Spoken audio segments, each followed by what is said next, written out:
Hey, welcome back to the Perfect Body Zone podcast. We're joined by Dom. How are you? Yeah, not too bad to be fair. Yeah? Yeah. Tell us a little bit about yourself. You know, season 2 of the podcast. It's good to have you started off. Sweet, yeah. Yeah, I'm quite excited to do it. So I've been training since I was about 14. Started at Performance Fitness Gym. That's probably a pretty good gym in Eastbourne, but I've always been quite into bodybuilding. Always loved that kind of stuff. Looked up to the Ronnie Coleman, Jay Cutler, stuff like that. Some big boys. Yeah. So I've always wanted to be like that. Got really into it after lockdown. Kind of thought, you know what, fuck it, I'll go have a little training session. I'll go try push for bodybuilding as big as possible. Got myself a coach, Matt Hodgson. He's run the podcast before. Yeah, Matt's a nice guy. Yeah, very knowledgeable. Yeah, I went to him. He did my prep. It was 17 weeks of prep up to the show, and then first one naturally as a junior. I came 4 out of 6 and then 3 out of 3. So I was quite happy with my placings, considering I was the youngest one there by about 3 years. Wow. So yeah, that's good. it's quite You gonna do some more? Definitely, I reckon 100%. Probably not this year, in the bulk at the moment, but hopefully next year, if not the year after. I want to put on a bit more size, because my main feedback was just about getting more size, fill my frame out a bit more, just so I can compete with some of the bigger boys that are up there. Nice. And what do you find the hardest part of competing is? It's how drained you are. I'd say it's because a cut, you're a bit tired, you're a bit hungry, but prep is just that extra level of you're so tired and hungry you don't actually want to speak to anyone. I lost so many of my relationships with friends, family, stuff like that, purely because I was so tired and grumpy. Yeah, a bit that hangry, yeah. I get him, my mum would be like, you got to do the dishes. I'm like, leave me alone, I'm going to bed, I need to eat, I'm going to bed. Especially I was working 3 jobs at the time. Oh, wow. I was working at Performance Fitness, PTing on the side a little bit. I was working at a boatyard in the harbour, and then also at the loft. Yeah. So I was, getting up in the morning, going to work, and I was working at a vape factory as well for a little bit, just making liquids. So I'd get up, work there, which was quite easy because I could eat my meals in the day, finish about 4, go train, come back home, eat a couple more meals, go to work at the loft, sleep, get up, same thing again. Yeah. So it wasn't too bad. Like the work fit really well around the prep. Yeah. Which I think is quite important, because working at a job where you're constantly on your feet, constantly doing something, you can't really stop for 5-10 minutes to quickly kick in a meal and then go back to work. That's what I think a lot of people struggle with. If they've got busy lifestyles, or people say, I haven't got time for the gym, they've got busy lifestyles, so they feel like they can't get the nutrition they want, they can't get the meals they want, they can't sit down and plan a lot of it out. You got any advice for these sort of people who've got these busy lifestyles? Yeah, I mean, from experience really, after I did my show, I went into a bit of a post-show depression, just because I was like, well, now what? Yeah. So after that, I really did lose my motivation. Kind of just was like, I can't be bothered anymore. Yeah. Starting to live basically a normal life, just kind of spending time with my mates, rebuilding those relationships. Yeah. And then I met my missus, who I'm with now, Leonie, and she works at the gym as well, quite conveniently. Oh, nice. And and it was kind of one of the things, we'd go here and there, but new relationship, we were like, let's just watch movies. Not that takeaway, is it? Yeah, takeaway, stuff like that. Just the new relationship, that honeymoon kind of phase of just spending all the time together. Yeah. And then it did get to the point where I started my new job on the doors, in security, and I do 60 hours a week in 6 days. Yeah. I always have Sunday off, but even though I've got it off, it's just a day where I just want to lay in bed, do nothing, stuff like that. Got to have a little day of rest, yeah. Originally, I was kind of the person that was like, there's no such thing as, I don't have enough time, make time, stuff like that. Yeah. But then realising, do you know what, there is them kind of times where you don't have enough time to do anything, or you do, but you'd rather spend the time doing something more valuable. Yeah.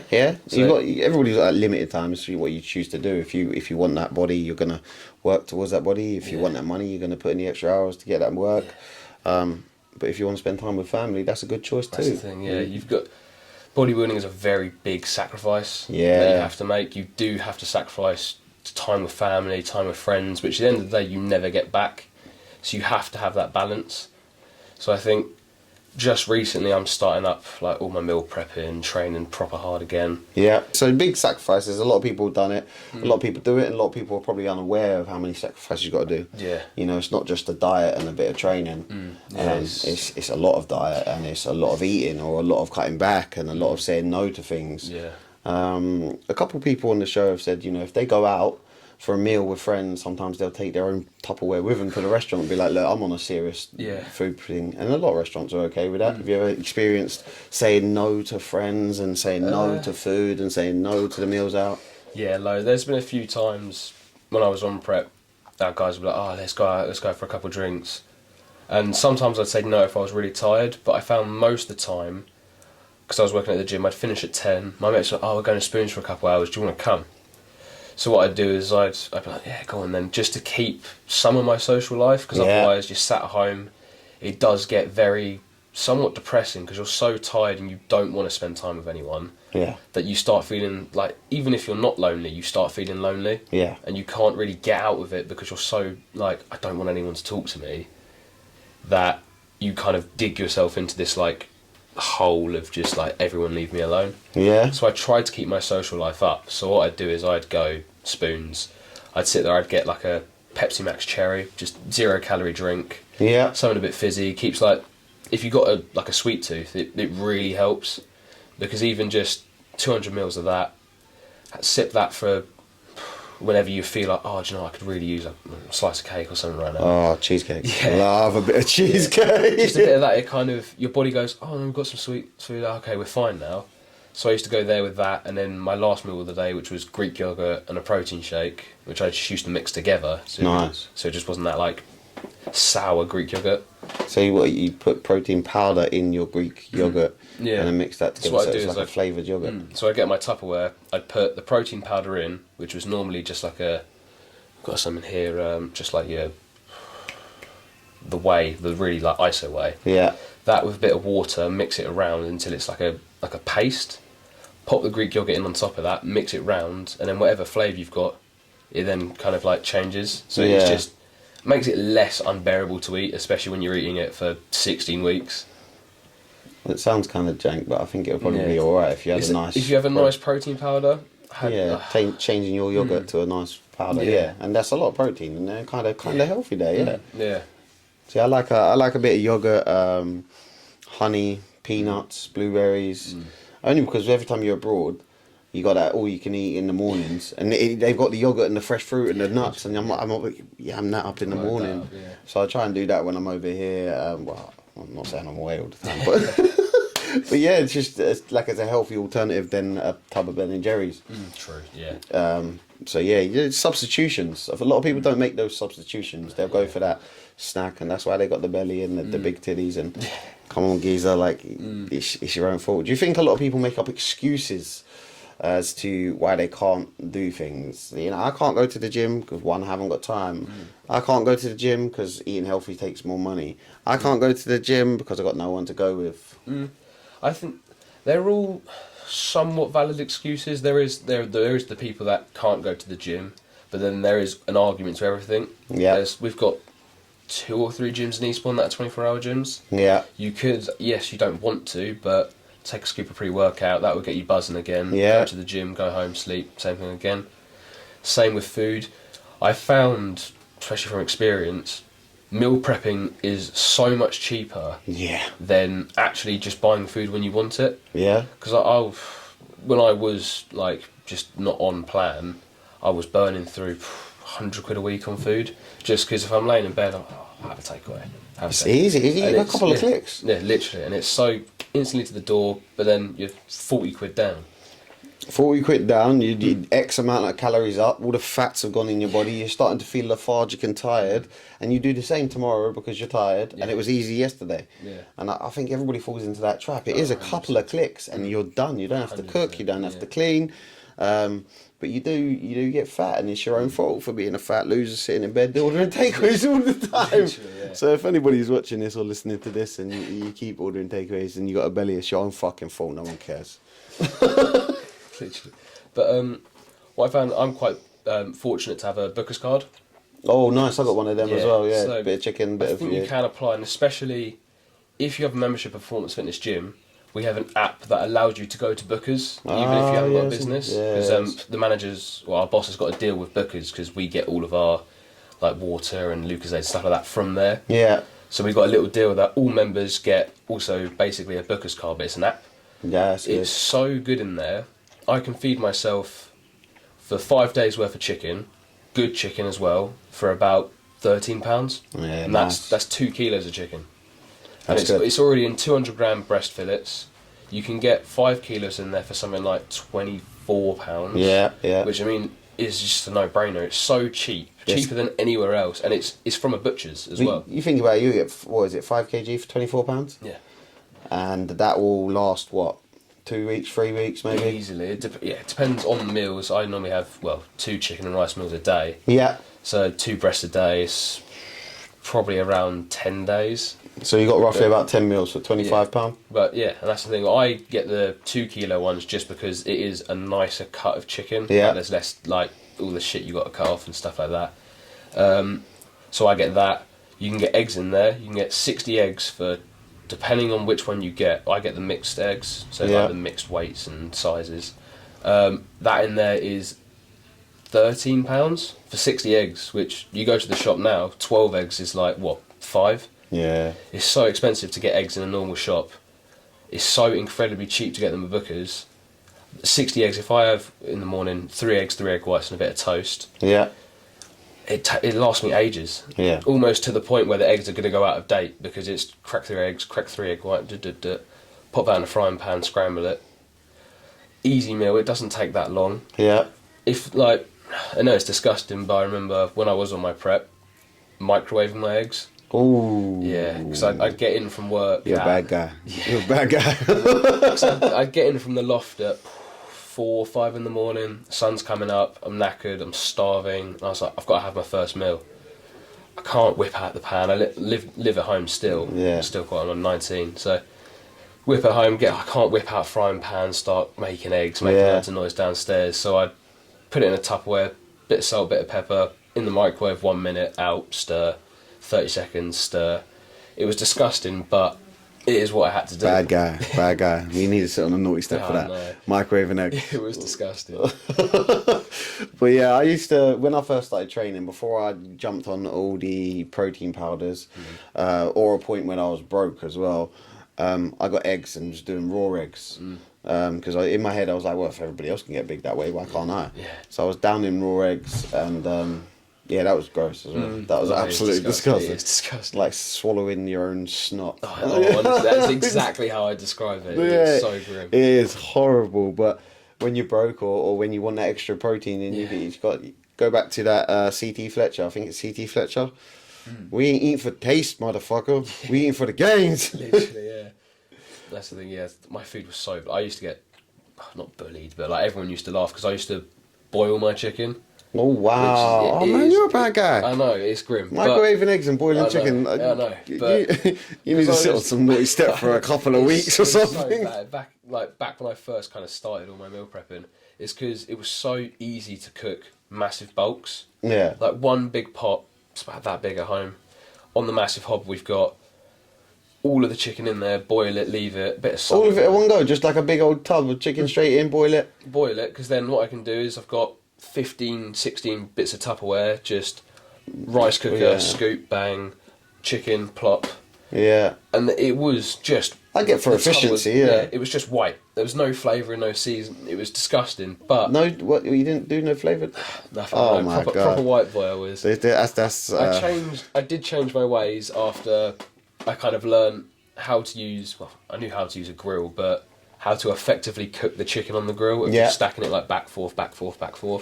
So I could cook the same amount of chicken, but get like £2, bit of like barbecue seasoning from Asda or something, or even like one of the fajita kit seasonings. Yeah. Put that with like a sandwich bag, put all the chicken in there, seasoning, bit of spray oil, because it's like 1 calorie for a little bit of air in there, and just shake it. Coats all of the chicken, and it tastes better than boiled chicken. Definitely better than boiled chicken. I've never heard of anybody boiling their chicken, man. And then not flavouring it afterwards. I mean, I go to again, back to Booker's. I went to Booker's and I pick up like the big tubs of turmeric, the big tubs of rosemary, because they're a few quid and they last you forever, and they're just straight on there with all the herbs, all the flavors, all the spices on everything. But I'm kind of a sick dude within the shakes, so I'll have a protein shake. I have a good whey, I forgot one I got now. It might be the farmer one. I don't know, whatever one it is. And I'll throw in a handful of mushrooms, handful of spinach, turmeric, black pepper, peanut butter, ginger. God. Put the milk in, creatine in, blend that bad boy up and down it. Oh. It's not too bad. But in my head, I'm like, right, I've got turmeric in, good for you. Yeah, black pepper, activates turmeric, really good for you. Cayenne pepper, put that bad boy in, that's really good for you. The mushrooms, good for you, Ginger, good for you. Spinach, good for you. And then I got my protein. That's the thing, the micronutrient. It seems like a good idea, but I just can't. It tastes so bad. I'd be like, coming from someone that has bland food. Yours tastes so bad, that's a shit meal. Bro, you was eating boiled chicken. Telling me my super flavour spicy shit is bad. So what's next for you? What's your next kind of competition? What's next down the pipeline, or are you just going to take it easy and train for a bit? Take it easy. The main thing at the moment, I'm going to cut back a bit of the fat I've put on from just being lazy. It happens, man. I got a little bit of a belly on myself as well, and I can only blame myself for takeaways, having a few too many ice creams, and you slack a little bit, and you take 2 days off, you lost a week, sort of thing. Yeah. So I kind of cut back on this, do a little bit of a mini cut for about 8 weeks, then start bulking back up, push my way to 100. I reckon, put on some decent size. Well, it's winter, so I can do it, and then just kind of see wherever it takes me. I know I won't compete till next, depending on my job, what I'm doing, where I am. Yeah. Next year, if not the year after, I definitely want to compete again. It was probably, as much as it was grueling, it was probably one of the best experiences of my life. Yeah? It was quite expensive for anyone that is looking to do it. Yeah. Just expect it to cost you a lot, because you've got to pay for travel up there, tickets to compete, tan, food. It's quite cost effective. A couple of the other guests on the podcast have said it is, there's a lot of costs that you don't think about, like that tanning. Yeah. I just thought there was a geezer there tanning everybody at the show. Yeah, that's the thing. It is very much like you have to pay for a tan, or you have to pay for your own one to get on your. You've got different bundles of whether you want gloss or this or that. Well, like go down to Dulux, can I have a gloss, mat my feet and silk my back. I'm going to get a wrap on my arms. Yeah. But it is quite expensive. But even though it did cost me a decent amount of money, I would 100% do it again. And I'd recommend it to anyone that's thinking about competing to do it again. Because it is, even now, looking back, I was like, I wouldn't have gone back and changed anything. Even though I did lose some like friendships and relationships and family members that hated me for 3 months. Yeah. Honestly, I wouldn't go back and change it for anything. It was such a good experience to step on stage and feel good in my body from coming to someone that's been quite a fat kid, bullied a bit when I was in school. Big accomplishment, now. Yeah, having people that used to bully me in school come up to me or message me on Instagram like, fucking hell, Dom, you look amazing. Yeah. It's like that kind of that. It didn't really put a chip on my shoulder. I've always been quite down to earth, but it made me feel like, do you know what? Anyone can do it. It's just a confidence boost.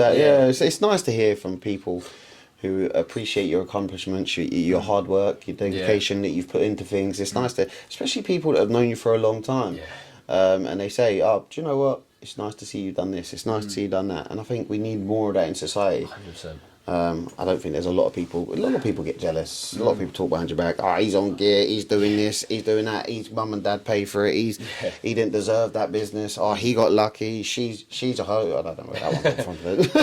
That's personal experience. Damn hoes.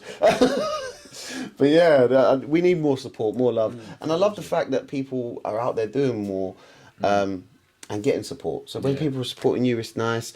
You're supporting your local friends in their business, through their routines, going after goals, dreams and ambitions. And that shows real, true friendships. So the people who message you are good people towards you. Yeah. I've got a mate at the moment, his name's Alex. He trains and works performance fitness. Good kid, it's about my age. He's looking to do his first show. Good man. And I was like, mate, do it. Like, put on a bit of size, 100% go for it. Even if you're not, I never went to compete competitively. I went to see if I had the genetics to compete. Yeah. Because obviously you don't know your muscle insertions, you don't know your frame until you are 1% body fat, lean as hell, and you're standing there on a stage looking at everyone else and going, if I put on 10 kilos of muscle, could I stand against these guys competitively? Yeah. Because I didn't want to push PDs, push anything like that, get really, really big and then cut and then go, I haven't even got the insertions for this. My abs are lopsided, my chest stops here. Yeah. I wanted to make sure if I do take this professionally and want to make this a career, could I do it? No, that's what I said to him. I was like, if you ever need any help with anything, food, like advice, take your pictures in the morning when you send it to your coach, send them to me as well. I'll go, do this, do that. I'll run through your posing with you. I'll run through your routine with you. Like, that's one good thing I got on my show, was out of everyone that was there in my category, pretty much everyone that was in the crowd that I spoke to was like, your routine was the best one. Nice. And it's because I started practicing before I even wanted to do a show. Like, when I was 95 kilos, tubby as fuck, posing in the studio just over and over again, making sure it's perfect, going over the routine 6 times, listening to the same 1 minute of a song.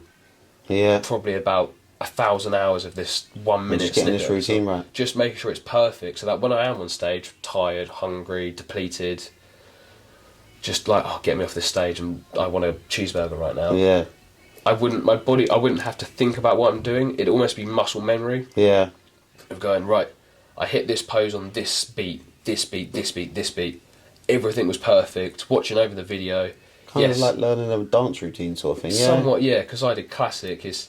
With the opens, you can kind of stand there to a metal song and just most muscular. But with classic, you've got to put all over your special pose, like your Atlas pose in there. Yeah. See if, like, because I can't do the splits, but in my routine, I got down kind of like Terence Ruffin does, quite low, very elegant movements to quite not a slow song, but a very powerful, I think it was a James Bond song. Nice. Yeah, just very, like, powerful, moving song.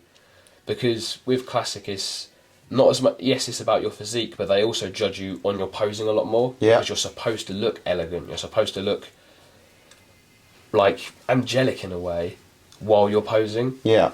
And there's a couple of guys that were on stage that kind of just did their posing to a song, walked off, and it was like, it was good, but I didn't feel anything. Right? Yeah. Whereas when I was posing, you know, when you see, like, watch a movie, you get chills. Yeah. Like, I could feel, like, watching my own routine back, I was like, I felt something when I was posing. Some emotion and feeling behind it, yeah.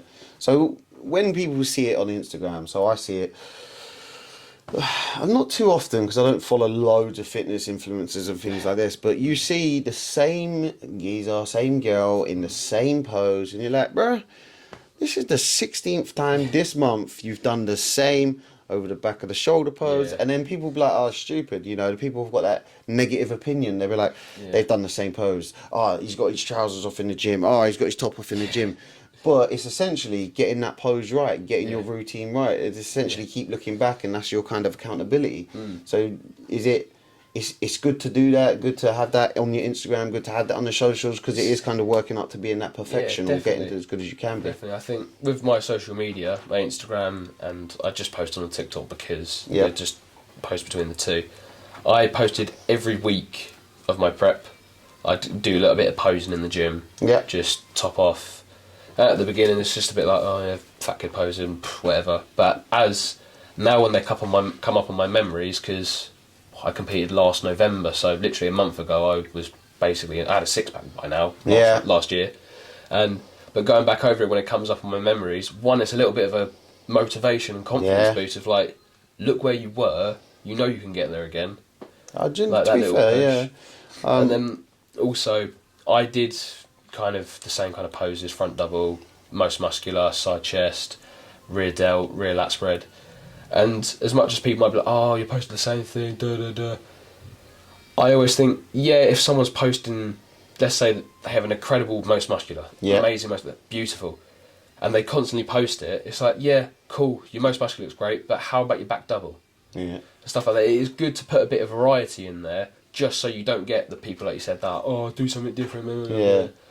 Because yes, okay, your back may not be a strong point, but showing it off, when you look back in a couple of years and you look at that photo and then you look at that photo and go, Jesus Christ, I've gone from like skinny back to looking like a plane. Yeah. You kind of get that confidence boost of like, you can do it. Like when you start losing motivation of just like, oh, what's the point? I'm not getting any bigger. Like your body dysmorphia. Yeah. You can look back at old photos and go, yeah, but look where you were and look where you are now. So imagine it's yourself kind in a of couple of online years. diary sort of thing. Yeah, that's why you do it. Yeah, 100%. As you're saying, like double back or back double. I have no idea what these are. I'm guessing it's Jack double arms. Yeah, just basically front like that, but obviously from the back. Yeah, I see a lot of that back double. What's that one? That one. I'm not even too sure. I have no idea. These are the ones I just see, and then you get the front one. Most muscular, that one, where it's all about trying to show how big you are and how like thick you are.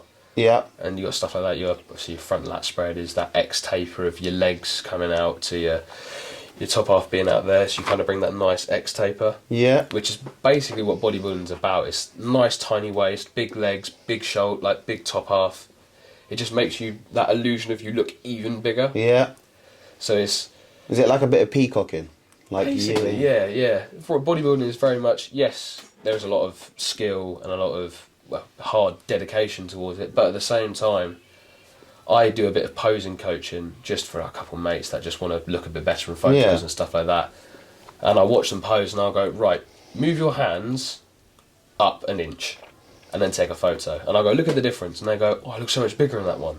I'm like, yeah, it's all about your illusion, because if your hands are too high it doesn't look right, if your hands are too low you don't have that X taper, whereas if you push your thumbs kind of into the sides of your hips, you got that little soft bit. Yeah, I got some soft bits. Yeah, if you push it in there, it pushes your waist in. Ah, yeah. So if you stand a little bit wider apart, bring your chest up and push in like that, you instantly look bigger. It's the same as when you see people with their pump covers on and they kind of do that. Oh, yeah. And then from the back you're like, oh mate, his back's massive. But it's just because pushed it all that, in, that little change. It's a good little tip for you guys watching it, eh? So you're going to be in your bedrooms like, if I just push it in, it'd be a good dick pic. Take them like 0.5. Well, that's good, isn't it? Just a little fun. Yeah. That's a bit nuts, that. And I never thought about that. I thought if you was going to pose, you just hold it and kind of just hold it. But just thumbing in, that's a bit nuts. Yeah, so many little things that you can change. Angles of where your feet are. If they're too forwards, it takes away your quad sweep. So if you've got your foot straight ahead, if you angle it like that, your leg just looks wider, it looks a bit bigger, it gives you that illusion that your legs are sweep out a little bit more. And it's just simply because your knee's gone from there to there, it kind of pushes your leg out a little bit more. So they look a bit thicker, So a little bit thicker. So what about the calves? So there's a lot of geezers with small calves. I may be one of them. All these pigeon toes, pigeon legs out there. I get ripped for it all the time. They get over your pigeon legs and My quads, I've always, everyone in the gym, like all the big boys, Matt's said it before, a couple of other boys in the gym, I've always had decent legs. I've always had to catch my upper body up to my legs because they've always been so good. Oh, nice. Come back to advice for people, bulking up, getting bigger. There's a lot of skinny guys come to me and they always say, what gear should I jump on? And I'll say to them, how old are you? And a lot of them 18, 19. Somebody in the gym said, you need to jump on gear. What would be your advice? So people, one, want to get on gear, and two, just want to bulk up. What would be like your natural bulks? It's really about eating. Like I've got a mate, Max Cronin, his name is. He joined the gym. He, honest, stick figure, like nothing to him. Yeah. Got him in the gym training with me after lockdown. I was like, mate, come to the gym with me. Let's get big. You know the whole like big arms, big chest. Yeah. But we still train legs. Like we were still, because I was very much, mate, if you skip legs, I'm not training with you. So he was like, oh, fine. Because I love training legs. Yeah. I've always enjoyed it. So got him in the gym. A couple months later, it's like, mate, you're looking a bit bigger. You're looking a bit bigger. 6 months, a year later, he went on to do powerlifting. He did a competition. I'm pretty sure he won, like, went to the Brits, won that in his category as like a junior lifter. Pretty strong boy, to be fair. And he was just, got him in the gym training.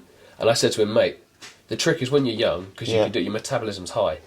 Yeah, testosterone through the roof as well. It doesn't really matter as such what you eat.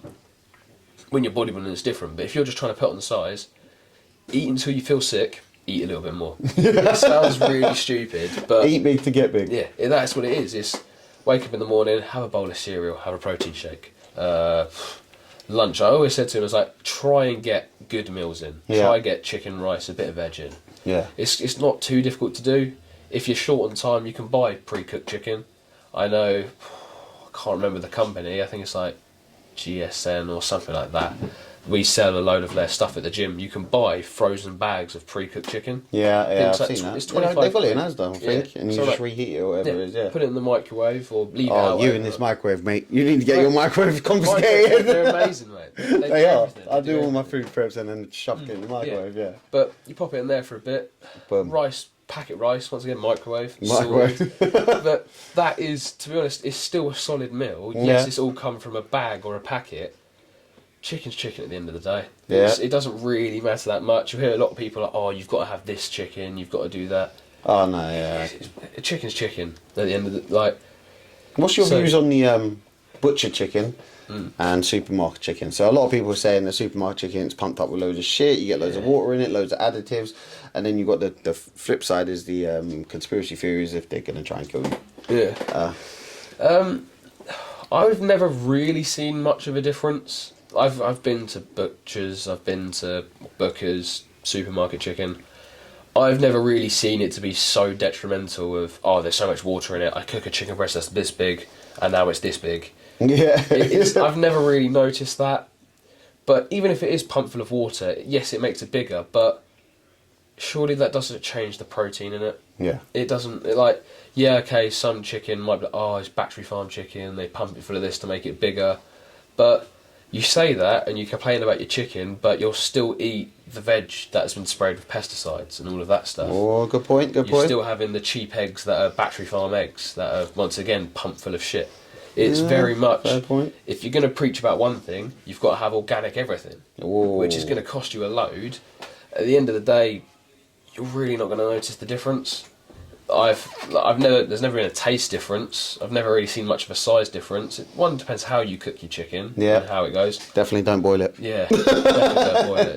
It's not worth it. It's not worth it. No calories added, but Yeah. not worth it. Not worth it. But I've never noticed a difference between, I go to Asda, buy 2 kilos of chicken if I'm desperate and I can't get anywhere else. Butchers if I've got a decent paycheck and I'm like, you know, I'll treat myself. It's nicer chicken. But it's more of a mentally, it's a nicer chicken than actually Yeah. I can eat this and eat that and go, oh my god, this one's definitely from a butcher's. You can't really tell. Yeah. So what about supplements? So what kind of protein do you take? So back when I was a bit younger, it was all like your bulk powders, stuff like that. They're like 1,000 calories for a shake.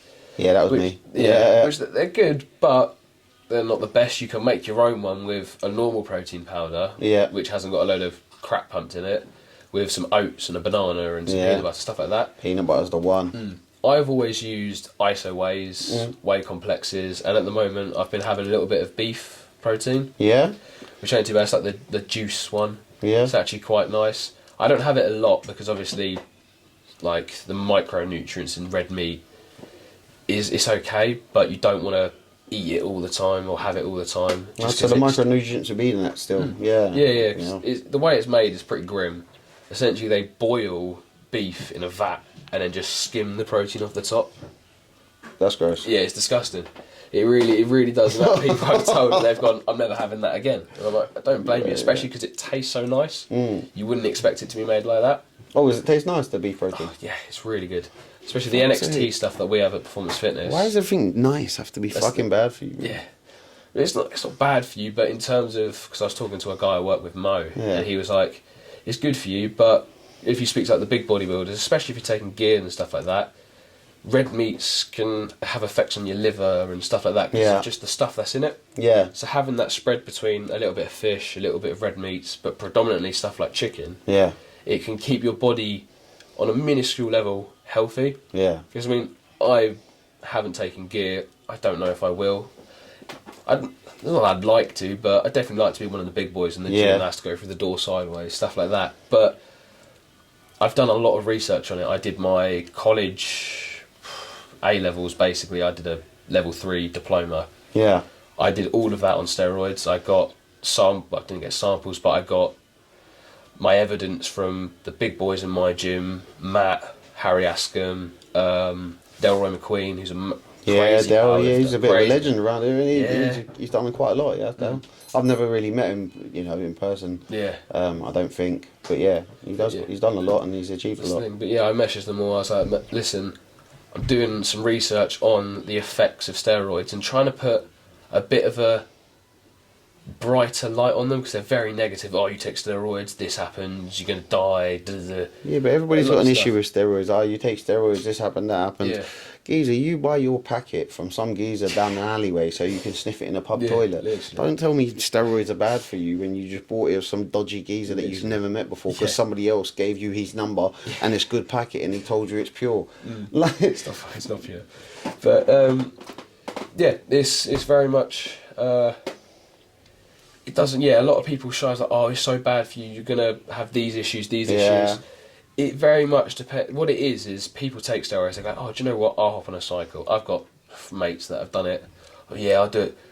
600 mils of test, 400 mils of tren as their first cycle. I'm like, mate, that's how you kill yourself. Yeah. Or they look at the big bodybuilders like Nick Walker, people like the big boys at Samson at the moment, massive. They go, oh, he's on loads of gear. It's not always about how much gear. It's also your genetics. Yeah. Like looking at Nick from his first show to now, yes, he takes a decent amount of gear, but he probably takes no more gear than like Dino, the classic. I mean, Chris Bumstead's got some like health issues, so he can't take as much. Yeah. And stuff like that. But people like Dino or Bear, they call him, they probably both take the same amount of steroids. It's just Nick is genetically built to look like an absolute fridge. Yeah. Like they're just different genetics, different body types. It's very much just different, really. I've always wanted to put a bit of a brighter light on steroids, and like if they're done well, they are good for you. Like I remember my mum was like, "Oh no, you can't take steroids. You won't be able to have kids after." There is an aspect of that being true. Yeah. But I've seen loads of bodybuilders that have had kids. It's because they do it right. They do it properly. Instead of on your first cycle doing a gram of test, start at what 300, 400. Yeah. And when you do a cycle of however many weeks, I mean, I can't remember like the week cycles. I know people that like microdose for a couple months. Well, when you come off your TRT or your test boosters, stuff like that, just to kind of boost your natural test back up, and you won't really find issues until you start pumping and tren and debol and. Well, I know guys who toxic just stuff. do it even if they're not training. They'll just be non-stop because it becomes addictive, and in your headset, in your mind, you're like, I need to stay on gear because if I come off gear, I lose size. Even if they're not training. Yeah. Now these geezers would be out of the gym for months, but they'll still be jabbing it in their arse twice a week, sort of thing. And I'm like, what are you doing? Because all you're doing is putting a lot of bad chemicals in your body. You're not working out, so it's not really having a good effect, or it should be. It's a waste of money. It's a waste of your health. But the addictions are there as well. Oh, 100%. Yeah. So, and I used to be the same kind of, even I wouldn't work out if I didn't have protein at a point. So it's a very addictive. 100%. It can be very addictive. And I know people that have hopped on gear, come off it wrong, got really ill, and then gone, oh, I feel small, I'll go on it again. It's like, that's not how it works. You're supposed to cycle it. It's the same as anything. That you cycle your training plans, you cycle your meal plans, you cycle everything, because after a while your body gets used to it. Yeah, you build up tolerance to everything, And it's a case of you need to have time off to let your body naturally heal itself. If you pump yourself full of gear all the time, your kidneys are shot, your liver's shot, your bloods are terrible, your estrogen's high, and that's when you start getting stuff like gyno. Oh yeah, I got some of that. When I was on gear, I had the sore nipples. I'm off gear for over a year, 2 years maybe, but still got the lumps. They're always going to be there, and unfortunately me, because I was on gear and I wasn't doing it too well, still got those, but lucky for me I haven't got nothing that shows. Some geezers do. Unfortunately, if it gets really really bad, you start getting coney tits or big old boobs, so you do have to be careful. And I say to a lot of young lads, or a lot of people say to me, oh, I'm going to jump on gear, and I'm like, well, you need to start looking at your PCT, and you need to start looking at everything that's going to supplement it as you're on it as well, because sometimes you just get adverse side effects that you're not ready for. The acne is bad enough, and a little bit of gyno, but you're talking, when you go and hit it hard, you don't know what side effect you'll get. A lot of time, a lot of people won't get it. But sometimes some people get hit really hard. A friend of mine got acne on his back, and it was absolutely fucking terrible. Yeah, there's a couple people in our gym that you can, like, the acne's bad or stuff like that, but it's also the damage that you don't see being done. Inside, yeah. Like, if the acne's on the outside, yeah. what's going on inside? That's the Yeah. thing, like, the amount of bodybuilders that we've lost, Dallas McCarver, Yeah. a couple of the old boys that are kind of dropping off recently, and everyone's gone, oh, it's because of the steroids, oh, because of that. It's probably because of the COVID jab. Just saying. Fuck you. No, I never had that either. No chance. Fuck that. I would definitely rather go down the pub Yeah. and get packet off some weirdo or go get steroids off a website before I even think about getting that COVID jab stuck in me. No fucking That's chance. the thing. So just wrapping up, thank you for coming on. Where can they find you? So I'm on Instagram, the Domix_fitness_04. That's really the main social media I use. Yeah, lovely. Yeah. Thank you very much, Cheers, man. mate. Appreciate Take it. care. Alright, we're out, guys. Peace.